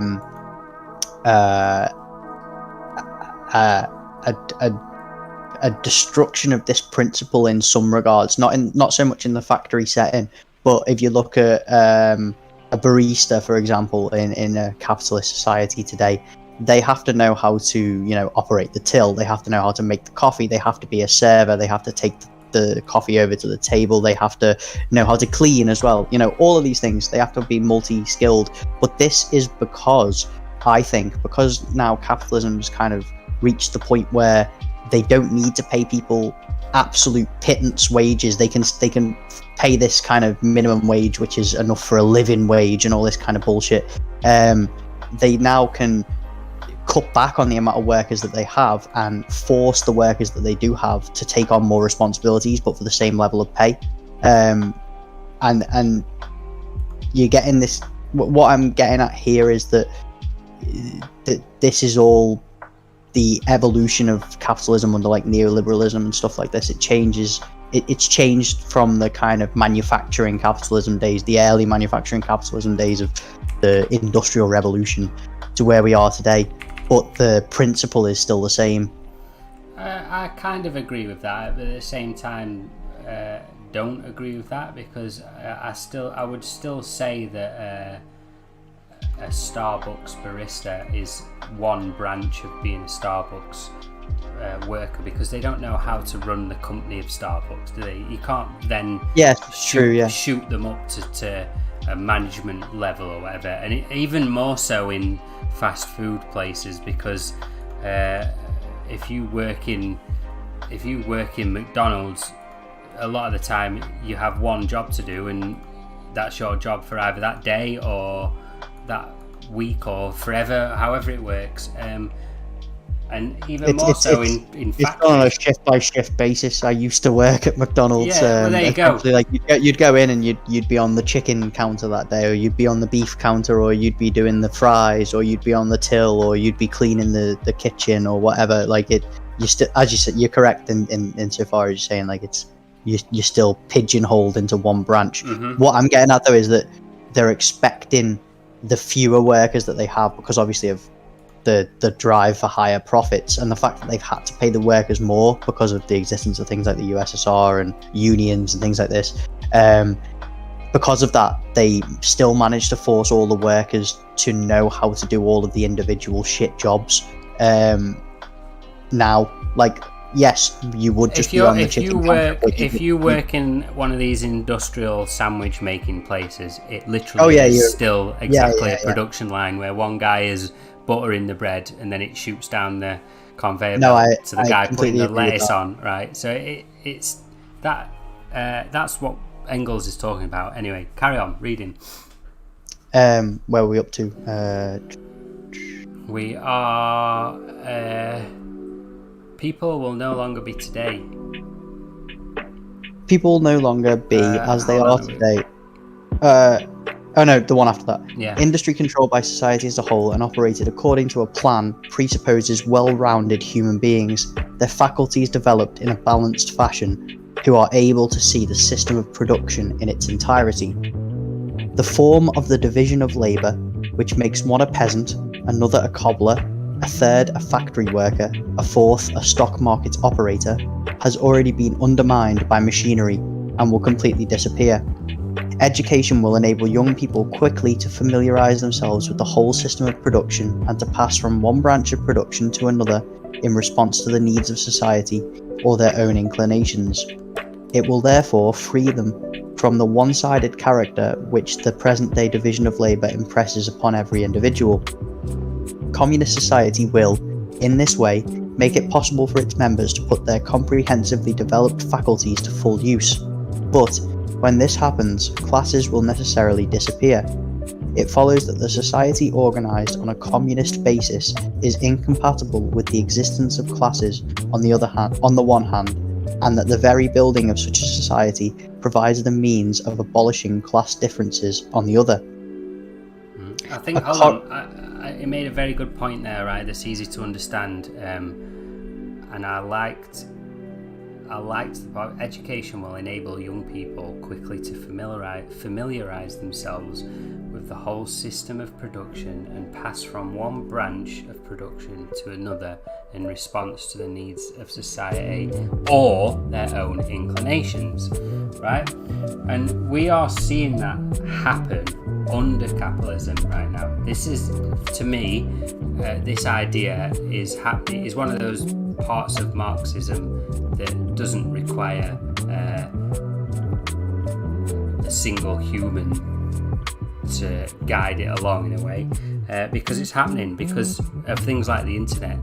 There are certain things that capitalists can't stop from happening, right? And when they do happen, they have to try and combat it, but some things they can't combat and they will lose out to things like that. Now, the fact that younger people, the boomer generation, below the boomer generation, right, sort of have a grasp of technology and can do things like teach yourself a language online, go on YouTube and learn how to use Photoshop, learn how to draw from YouTube videos, whatever, right? The fact that humanity has created this platform or the ability to do it doesn't have to be YouTube, does it? It could be any sharing of information, forums, just talking with each other in a chat room, whatever. But the fact that people can do that has been proved. This what Engels is talking about has been proven true, basically, is what I'm saying. In the fact that because of the crises that capitalism produces, humanity has by itself adapted in order to counteract that, and that's been done naturally because the majority of the world isn't a capitalist, right? So solutions sometimes naturally are anti-capitalist in nature, right? There is no chance in hell that a capitalist wants to educate people, but once people have become educated, there is no chance they're giving it up, so the capitalist has lost. Do you get what I'm saying? That's what I'm trying to get at. Carry on anyway. Right. A corollary of this is that the difference between city and country is destined to disappear. The management of agriculture and industry by the same people, rather than by two different classes of people, if only for purely material reasons, is a necessary condition of communist association. The dispersal of the agricultural population on the land, alongside the crowding of the industrial population into the great cities, is a condition which corresponds to an undeveloped state of both agriculture and industry, and can already be felt as an obstacle to further development. The general cooperation of all members of society for the purpose of planned exploitation of the forces of production, the expansion of production to the point where it will satisfy the needs of all, the abolition of a situation in which the needs of some are satisfied at the expense of the needs of others, the complete liquidation of classes and their conflicts, the rounded development of the capacities of all members of society through the elimination of the present division of labour, through industrial education, through engaging in varying activities, through the participation by all in the enjoyments produced by all, through the combination of city and country. These are the main consequences of the abolition of private property. I mean, that just to me sounds like the act of mass education, right? The more you educate people, the more classes just slip away, don't they? Because you have a common education. But I think it also like talks to the fact that kind of you sometimes see, don't you, people saying like socialism is not when the government nationalizes things. This isn't just socialism. Like, that's not a socialist state. That's capitalist or whatever. But this is essentially what he's talking about, isn't he? He's talking about the entire nationalization, eventually, of everything under one proletarian state. You know, not houses and stuff like that, but every kind of force of production, be that industrial or urban, will be under the hands of the state, and the state will represent the entire mass of the people. Because, as he says, there will be no classes. There will be no classes anymore. There won't be a proletarian and a bourgeois. These two classes will cease to exist, and everyone will be equal in their class relations to the society as a whole. Do you get what I mean? Mm-hmm. Yeah. Right. Should we carry on? Yep. You're around. I just wanted to say, like, do you think these green cities that are being built in China are an example of, like, the combination of city and countryside, as mentioned here? I guess so, yeah. And it goes on to it brings back to you mentioned it a couple of points up. I think it was on that, what course does the revolution take? And one of the points was to make exactly what you've just spoke of, didn't it? And I mean, they tried it in I think it's Germany or Austria. There's a place called, like, Karl Mundt. It's like the longest building in Europe, I believe.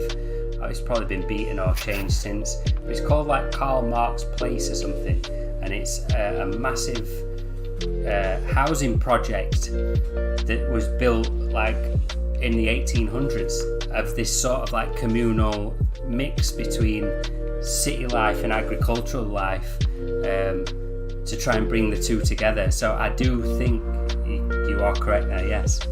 I mean, as well, you've got the kind of I'm only really seeing this in socialist states as well at the moment, but I think both the DPRK, Vietnam and China are all working on this technology whereby they're implementing vertical farms within the city. So basically, like, in a factory-sized building, there will be all these hydroponic farms, which are, like, kind of, they grow vegetables on a shelf, essentially, in a shelf of water. It'll be like 20 or 30, 200 or 300 shelves high, and one of these buildings is the same amount of land use as an entire modern day farm, which takes like 20 or 30 acres to feed the same number of people. So I think what they're kind of saying here is that these kind of advancements in science and technology will eventually make it so that all agriculture is essentially conducted in places like this. Obviously, you couldn't envisage hydroponic farms back in the 1860s, 'cause it didn't exist. But now that we have the technology to do this, the idea of having these large farms that we have still to this day are kind of a holdover and a relic from pre-feudal times. The land that these farms are on could either be turned back into wild land for the people to enjoy, forests, these kind of things, or they could be repurposed as land for housing, land for industry, because the actual facets of agriculture are outdated in the current format that they exist in. Mm-hmm. Yes. Makes sense, right? That's how I see it anyway. Mm-hmm. Right, let's carry on. I'm going to read this next one. Where we are. 21. What will be the influence of communist society on the family? I'm guessing before we read this is the bourgeois concept of the family from the mid-1850s, whatever. So it's going to be no consideration for the peasant family. This is a bourgeois concept. It will transform the relations between the sexes into a purely private matter which concerns only the persons involved, and into which society has no occasion to intervene. It can do this since it does away with private property and educates children on a communal basis, and in this way removes the two bases of traditional marriage, the dependence rooted in private property of the woman on the man and of the children on the parents. Now, he's not talking, like, I know an anarchist is going to read that and think that Engels is talking about kids staying up past their bedtime, right? But it's not, is it? What he's talking about is what we talked about earlier, which is inheritance and the passing of Carnegie Steel to Carnegie Jr., right? And making sure that business stays inside the family by means of legal. Well, I mean, an idea of, I think the idea of marriage initially, obviously, it was to unite two houses, wasn't it? Exactly. And the union of these two houses would, for the kind of what's the word, aristocrat, it would be to pass the large holdings down to the children and keep the family line going, and for the small farm owners or serfs or whatever, it would be to keep hold of their communal plot of land. So there was always a necessity for this. Now, I also read that and thought to myself, an anarchist is going to read that, but I picked up on a different part. I picked up on the part where he said that the traditional marriage would cease to exist in its current sense. I think an anarchist would look into that and say, aha, so when communism happens, we're all just going to be having like big sex orgies and no one's going to be in relationships because relationships are bourgeois and all this. And that's obviously also not what he's saying. He's not saying that it's going to be like a big hippie free love festival. Like he's not talking about any of that concept. He's literally just talking about economic relations and how a capitalist business passes through a family, right? completely. But that's what I'm saying. I know that some fucking Charles Manson fan would read that and say like, the Manson family were right, that, you know, that they're doing the next progressive stage of, you know, all that shit. But what I'm getting at though is like, it's purely on, as you say, the economic relations, and these will be done away with, and people will be able to marry for purely love-based reasons. And marriage itself, we might not do marriage in the sense that we do today, but people will still be able to get together. The fact that marriage today is based on two people being in love and not what it was based on in 1850s, the capitalist concept of marriage back then, which is my daughter is going to marry your son so our companies can combine and prosper, right? Mm-hmm. Yeah, exactly. So even now that concept has changed already, hasn't it? Because again, capitalists have realized that they don't need to have such a grip on this to be able to pass their business down to their kids. They just don't need the feudal way of doing it. Exactly. And here is the answer to the outcry of the highly moral Philistines against the community of women. The community of women is a condition which belongs entirely to bourgeois society, and which today finds its complete expression in prostitution. But prostitution is based on private property and falls within it. Thus, communist society falls with it. Thus, communist society, instead of introducing community of women, quote-unquote prostitution, in fact, abolishes it.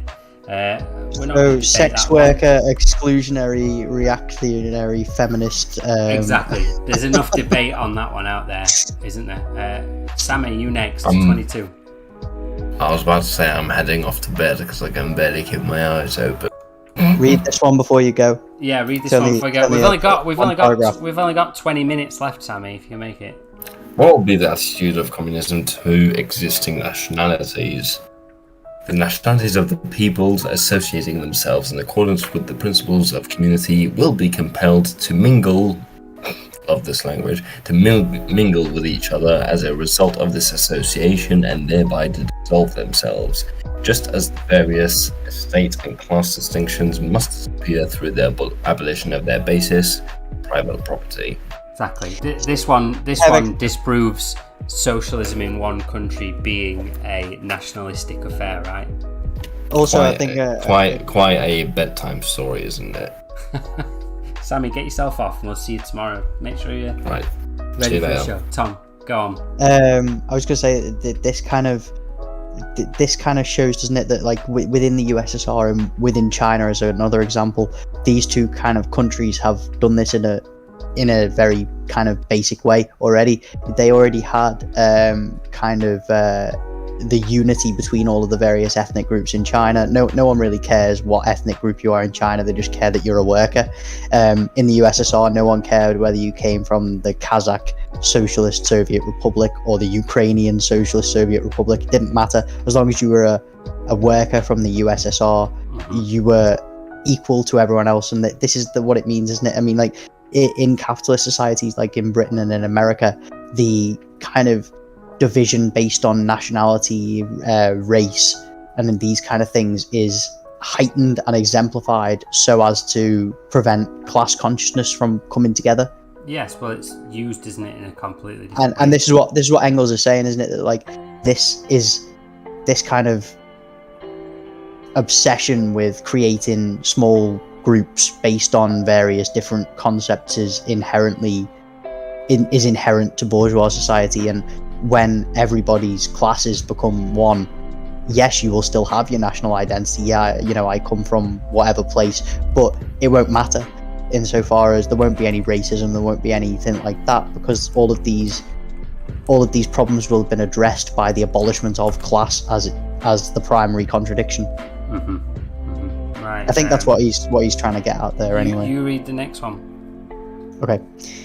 What will be its attitude to existing religions?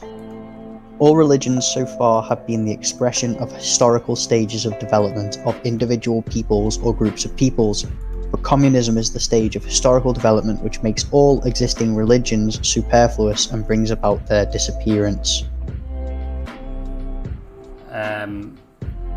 Are we... Rare miss? Well, no, because, I mean, it's correct, isn't it? Religion is going to phase out. It just is, isn't it? If you look at the statistics of how many people are religious compared to how many people were religious 100 years ago, right? It is in decline as the proletariat becomes more enlightened, right? So, I do agree with the point, and I think what he's ultimately saying there is under the communist society, not like when obviously you see things like China. There's a difference and between Russia. saying abolish religion now and religion will phase out through necessity. Yeah, I agree with the latter, of course. I mean, like, religion will, much like class, much like state divisions, all of these things will wither away as the need for them becomes less. But at the moment, because we still live under a situation where people require this specific spiritual nourishment that they get from religion, it should not be cracked down upon or abolished in an that's the difference. way. He's not saying we should crack down on religion. He's just saying he's not. That through this emancipation of the classes, that it would wither away in the same way that the state does, right? Mm-hmm. How do communists differ from socialists? Now, this might be a little bit out of date as well, but we'll read it anyway. The so-called socialists are divided into three categories, and here they are. Reactionary socialists. The first category consists of adherents of a feudal and patriarchal society which has already been destroyed and is still daily being destroyed by big industry and world trade and their creation, bourgeois society. This category concludes from the evils of existing society that feudal and patriarchal society must be restored because it was free of such evils. In one way or another, all their proposals are directed to this end. This category of reactionary socialists, for all their seeming partisanship and their scalding tears for the misery of the proletariat, is nevertheless energetically opposed by the communists for the following reasons. It strives for something which is entirely impossible. It seeks to establish the rule of the aristocracy, the guild masters, the small producers, and their retinue of absolute or feudal monarchs, officials, soldiers, and priests. A society which was, to be sure, free of the evils of present-day society, but which brought it at least as many evils, without even offering to the oppressed workers the prospect of liberation through a communist revolution. As soon as the proletariat becomes revolutionary and communist, these reactionary socialists show their true colours. Where are we at? Sorry, I got distracted. Point three. Show their true colours by immediately making a common cause with the bourgeoisie against the proletarians. I mean, I think this is kind of fascism, isn't it? It's kind of what he's explaining there, which kind of goes half in a way of explaining why Nazis would call themselves National Socialists, reactionary socialists. You know, these kind of things. It's about restoring tradition and the society. Yeah, I don't think the use of the word socialist here isn't in the same way as he's not talking about just Marxist left-wing socialists, right? Well, I think socialist is taken on a different term. Yes, I think he's talking about socialist as in somebody who analyzes societies, right? Or somebody who wants to push society in a certain direction. That's what I'm getting from it, because that reactionary garbage isn't anything like communism, is it? It is going backwards, back to feudalism, basically.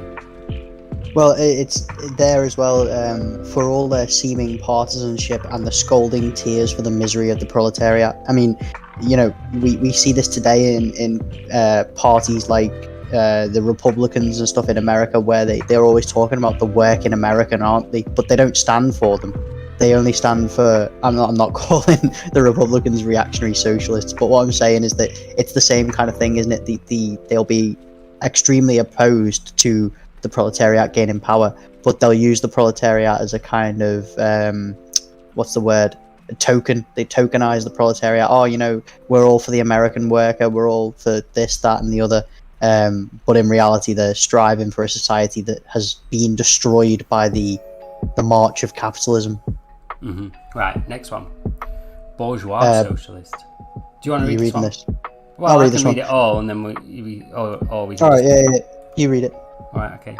Bourgeois socialists. The second category consists of the adherents of present-day society who have been frightened for its future by the evils to which it necessarily gives rise.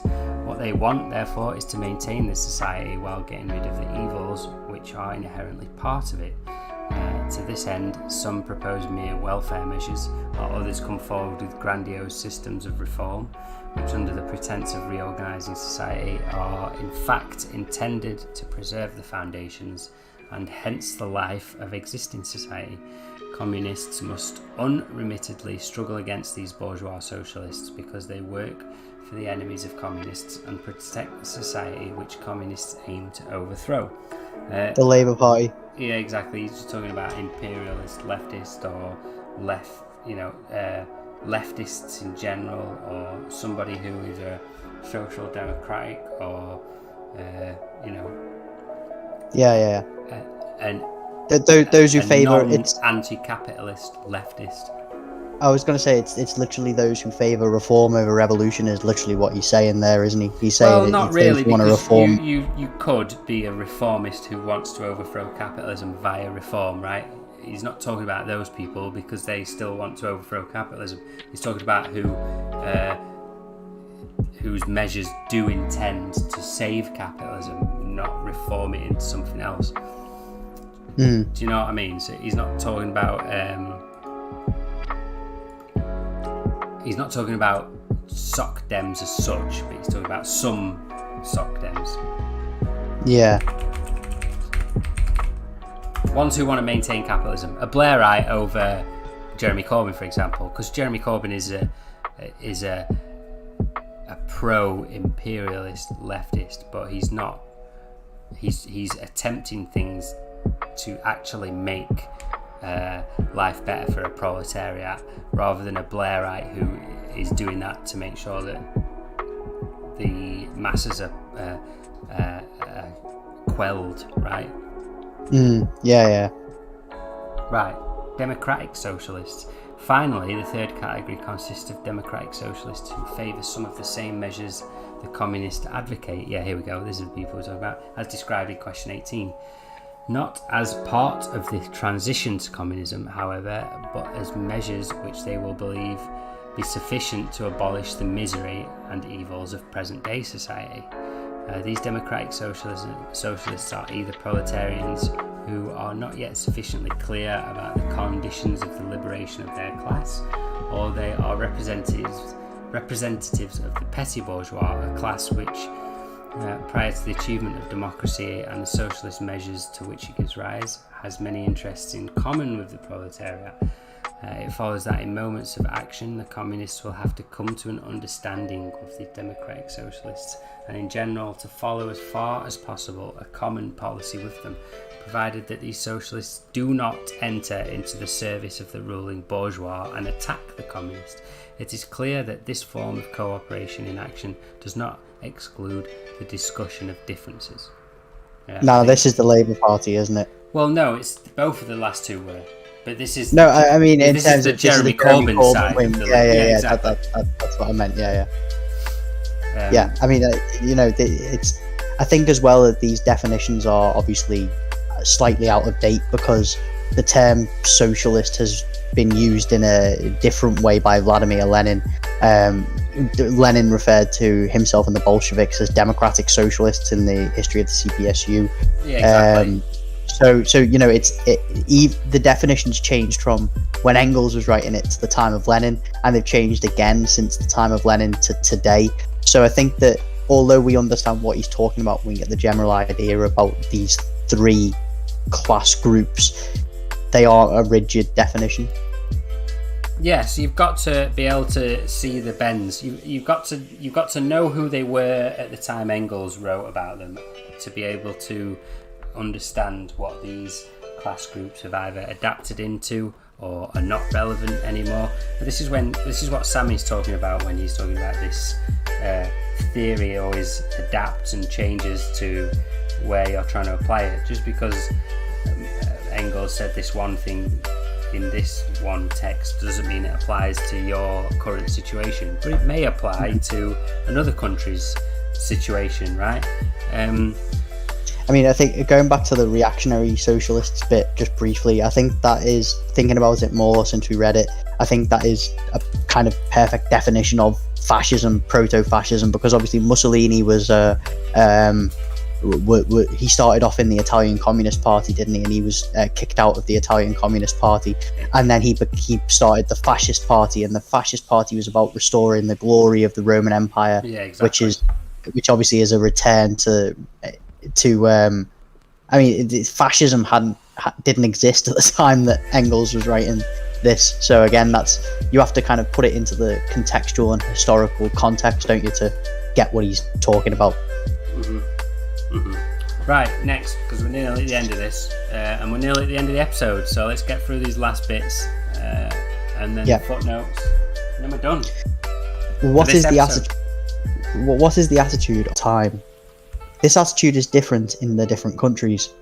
In England, France and Belgium, where the bourgeoisie rules, the communists still have a common interest with the various democratic parties, an interest which is all the greater the more closely the socialistic measures they champion approach the aims of the communists. That is, the more clearly and definitely that they represent the interests of the proletariat, and the more that they depend on the proletariat for support. In England, for example, the working class Chartists are infinitely closer to the communists than the democratic petty bourgeoisie or the so-called radicals. Right, the Chartists were early socialist workers, right? That fought for workers' right? Was it the vote? Yes, I think so. Universal suffrage. I should know this. The Chartists was a working class movement which emerged in 1836. The aim of the Chartists was to gain political rights and influence for the working classes. There you go. So, yeah, the right to vote. Because don't forget, the democracy was saved for the bourgeois, right? They only gave it up once they realised that they could sway politics in other ways, but do carry on. In America, where a democratic constitution has already been established, the communists must make the common cause with the party which will turn this constitution against the bourgeoisie and use it in the interests of the proletariat. That is, with the agrarian national reformers. Now, obviously, they don't exist anymore. And American democracy, in the way that he's talking about it, is obviously the fact that post-American Revolution, they had universal suffrage, which I believe came before British universal suffrage.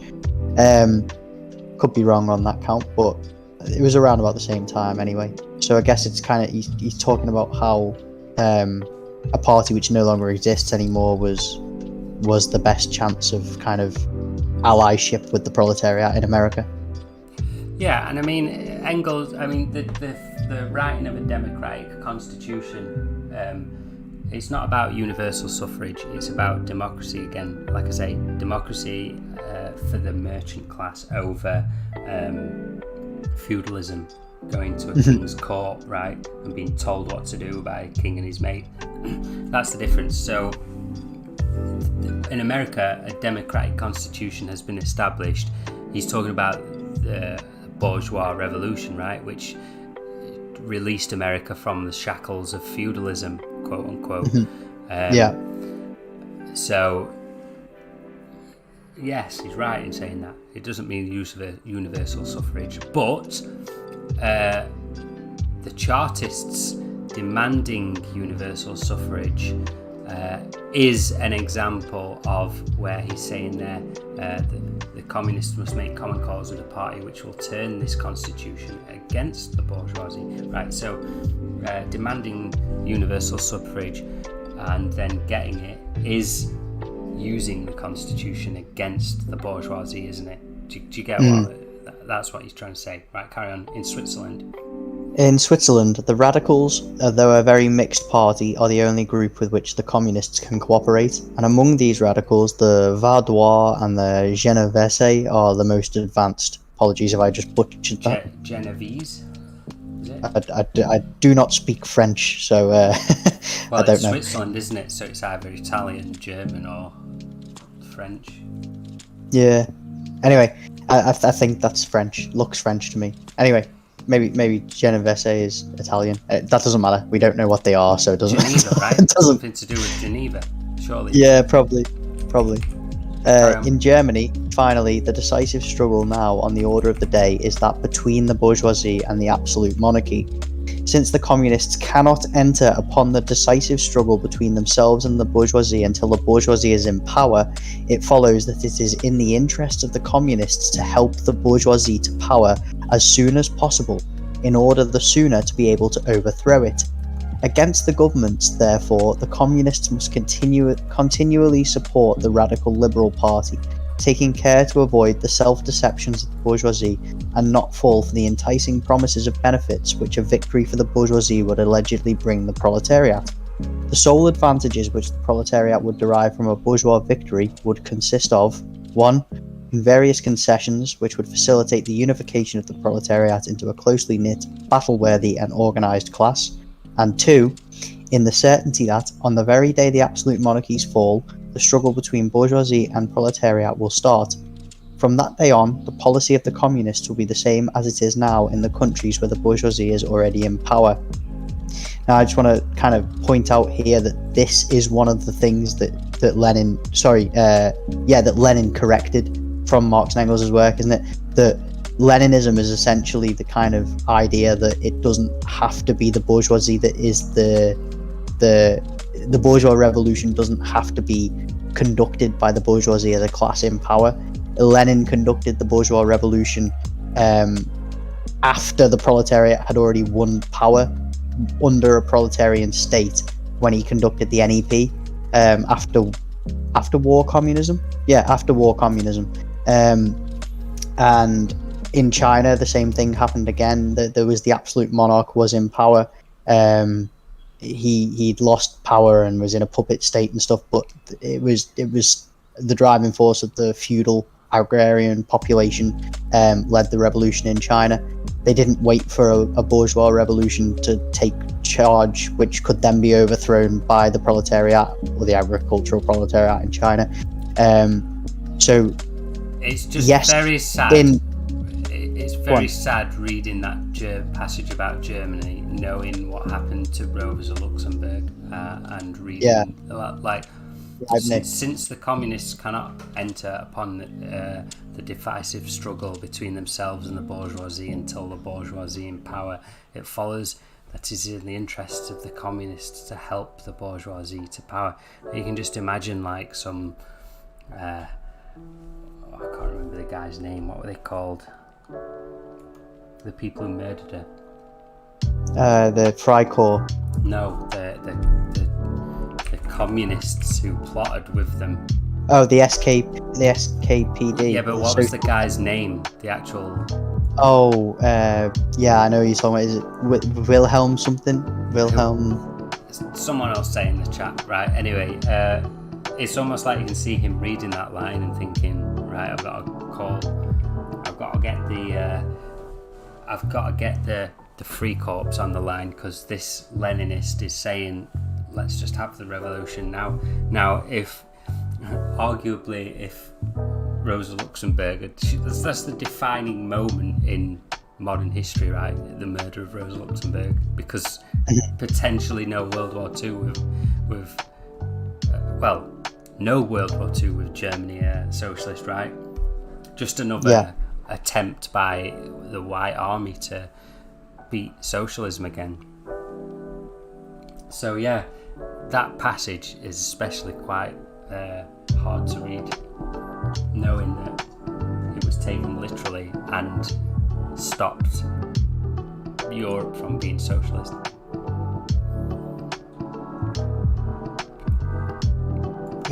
Frederick Ebert was the bastard that crushed the Spartacists. There you go. Right, is there anything you want to say before we go into the footnotes?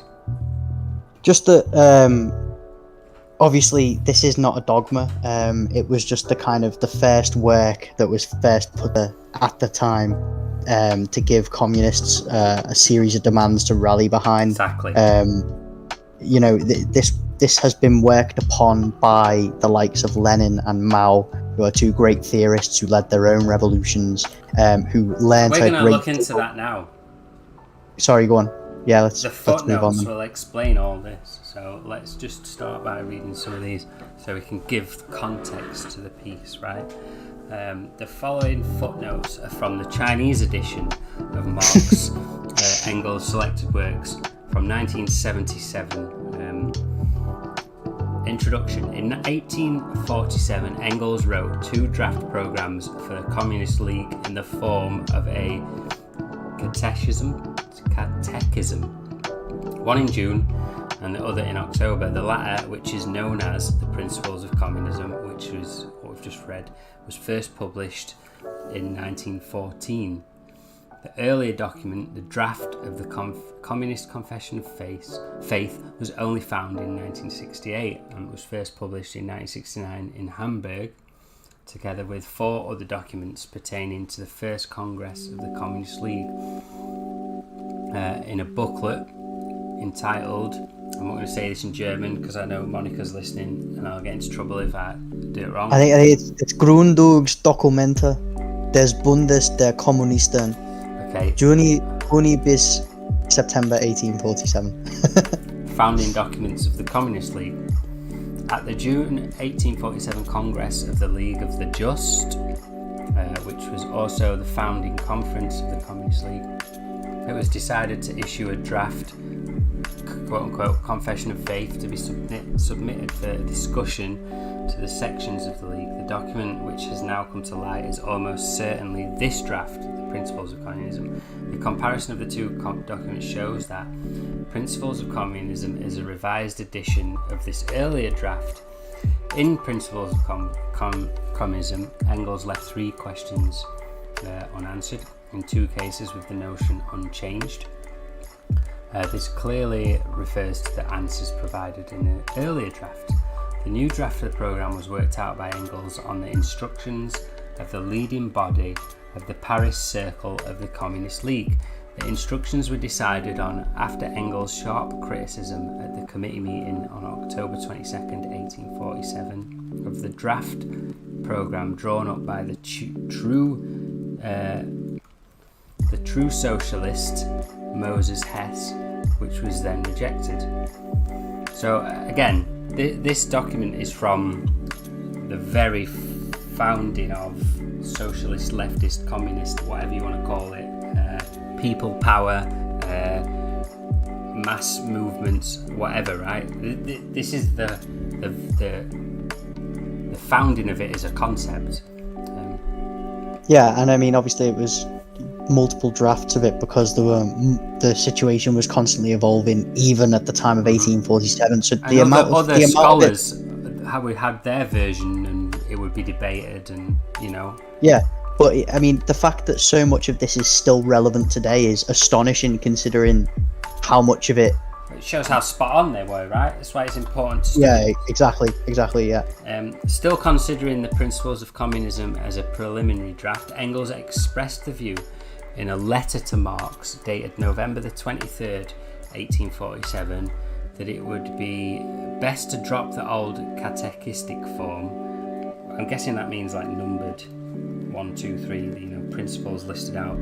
Catechistic form, and draw up a program in the form of a manifesto. Now, that's obviously the Communist Manifesto, isn't it? This document is the preliminary draft of the Communist Manifesto. Here's the quote from Engels. Just before you do, catechistic is references religious formulaic. A series of fixed questions, answers, or precepts used for instruction. Passages used generally from religious instruction. So obviously that's kind of what they wanted to get away from. Think over the Confession of Faith a bit. I believe we had better drop the catechism form and call the thing Communist Manifesto, as more or less history has got to be related in it. The form it has been in hitherto is quite unsuitable. I am bringing what I have done here with me. It is a simple narrative form, but miserably worded in fearful haste. That's Engels to Marx. At the Second Congress of the Communist League, November 28th to December the 8th, 1847, Marx and Engels, the Dream Team, defended the fundamental scientific principles of communism and were trusted with drafting a program in the form of a manifesto of the Communist Party. In writing the manifesto, the founders of Marxism made use of the propositions enunciated in Principles of Communism. So essentially, this is a first draft of the Communist Manifesto, isn't it? That's what they're getting at here. Yes, exactly. This is just describing that process. Engels used the term manufacture and its derivatives, which have been translated to manufacture, manufacturing X, etc. Engels used this word literally to indicate production by hand, not factory production, for which Engels uses big industry. Manufacture differs from handicraft/guild production in medieval towns, in that the latter was carried out by independent artisans. Manufacture is carried out by the home workers working for merchant capitalists, or by groups of craftspeople working together in large workshops owned by capitalists. It is therefore a transitional mode of production between guild, handicraft, and modern capitalist forms of production. I mean, just from an etymological standpoint, the word manu comes from manus, which is Latin for hand, factor to produce, which is where factory comes from. So it's literally produced by hand. That is the direct translation of what that means. So obviously it's just a difficulty of translating between multiple languages, especially at that point in time, where obviously we didn't have kind of machine dictionaries and stuff like we do now, which make it a lot easier. So obviously there's bound to be some problematic translations in the earlier drafts, which I think is what they're getting at there. And then obviously translating it from German to English is a lot easier than translating it from German to English to Chinese.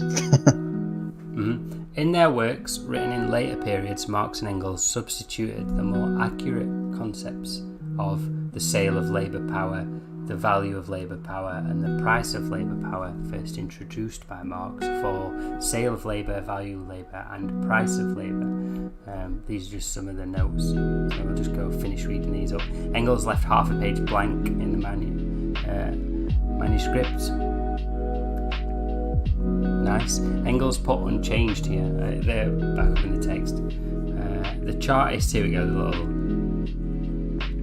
definition of Chartist. The Chartists were the participants in the political movement of the British workers, which lasted from the 1830s to the middle 1850s, and it had its slogan, the adoption of the People's Charter, demanding universal franchise and a series of conditions guaranteeing voting rights for all workers. Lenin defined Chartism as the world's first broad, truly mass and politically organised proletarian revolutionary movement. The decline of the Chartist movement was due to the strengthening of Britain's industrial and commercial monopoly and the bribing of the upper stratum of the working class, the quote-unquote labour aristocracy, by the British bourgeois out of its super profits. Both factors led to the strengthening of opportunist tendencies in this stratum, and expressed in particular by the refusal of the trade union leaders to support Chartism.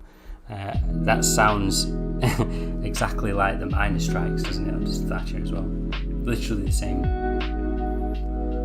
Labour aristocracy, the strike bakers, unions bought out, unions refusing to support the miners. It's the same worker struggle, isn't it? So I'm sure Lenin is pretty spot on to call that the first broad, truly mass, politically organised proletarian revolutionary movement, I believe anyway. Right, and that's it for that.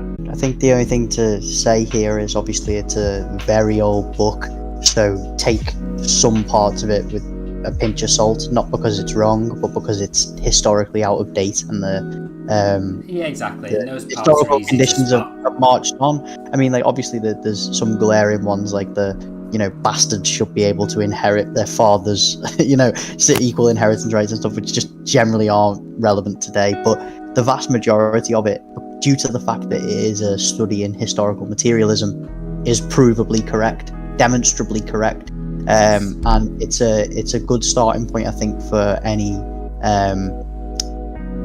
new communist to get an idea of what they should actually be kind of demanding for. Not even new communists, but like if your mum asks you,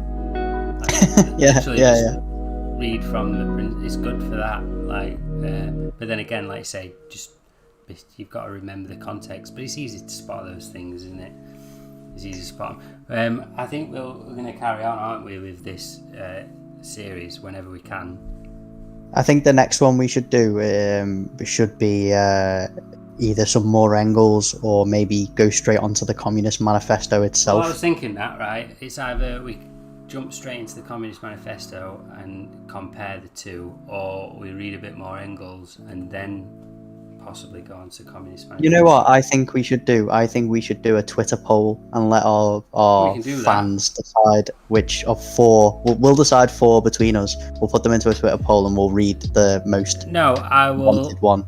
We will put a poll. We'll put a post out asking for suggestions, right? And then I will pick the top.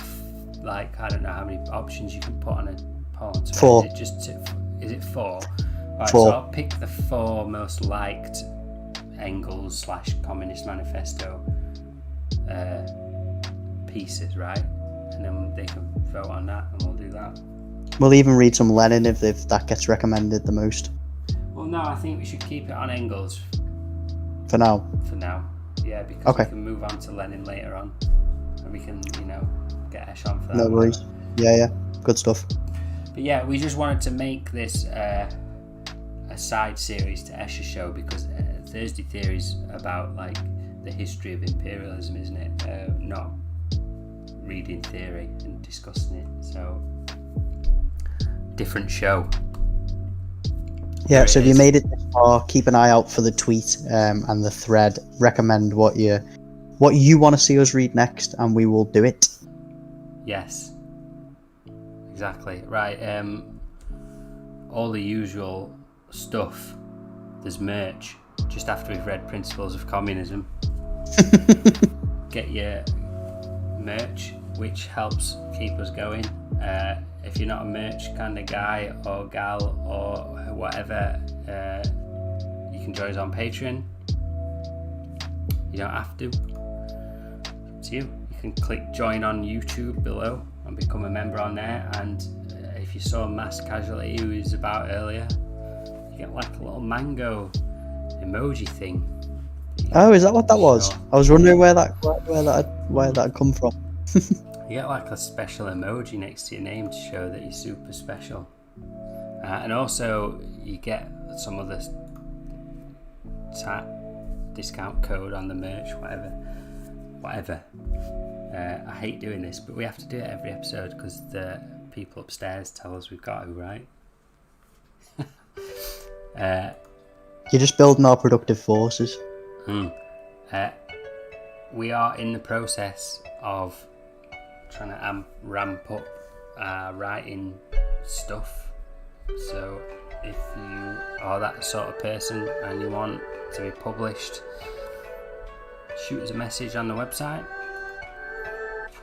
If you are not already subscribed to us on YouTube and you're listening right now, what are you doing? Press subscribe, press like.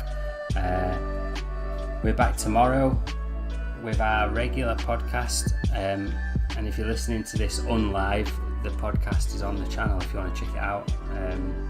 So yeah, Got some special guests tomorrow, yeah. Sammy's back as well, as you heard in this episode, and he won't be... Sammy's not a special guest. He's back though, isn't he? He won't be ducking out. We've got Artsy Marxist, of course, painting for us. All your usual favourites. But yeah, Harrison's on. That's it. Tom, keep shush while I let this music play out. Of course. Oh yeah, and don't forget, look out for this poll on Twitter and drop us your favourite Engels / Marx book that's not capital.